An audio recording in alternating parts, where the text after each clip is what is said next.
Malugod na ibinahagi ni Dr. Manuel Estipona ng Legazpi City Veterinary Office na malapit nang matapos ang ipinapatayo nilang pabahay para sa 1,000 pullets o manok na nangingitlog sa kanilang magiging poultry farm sa Barangay Bangkerohan, Legazpi City. Ayon sa veterinaryo, nasa 70% nang tapos ang proyekto na naging posible sa ilalim ng Harmonized Intervention for a Sustainable Hunger Alleviation and Mitigation o HISHAM Food Program ni Mayor Hisham Ismail. Anya, ngayong Oktubre posibleng maging operational na ito. Malaki daw ang papel ng proyekto para masuportahan ang pamamahagi ng mga itlog sa mga feeding program sa lungsod at sa programang Kusina ni Hisham Mobile Food Truck na naglilibot sa mga paaralan at daycare centers upang makapaghatid ng masusustansyang pagkain sa mga mag-aaral sa Legazpi. Napakadami pong manghihinabang po dito. Iba-ibang implementations ng food program like ito pong direct egg distribution para sa mga vulnerable sector like the PWDs, like the families with malnourished children. Isasama ko po dito yung mga pasyente, debilitated patient ng TB dots.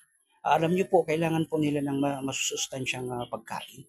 And of course, yung mga indigent families na ito ang gustong patutukan ng ating mayor, Hisham Ismail. Pinasalamatan din ni Estipona ang Department of Agriculture Bicol para sa pagbibigay sa kanila ng 1,000 dumalagang manok sa ilalim ng Livestock Enterprise and Economic Development o LEED program ng Kagawaran.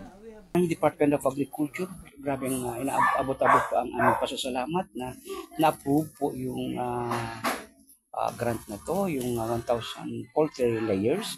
Pangalawa, yung si Mayor Hisham Ismail, of course, who provided us these construction materials and the feed cost for the 1 year muna.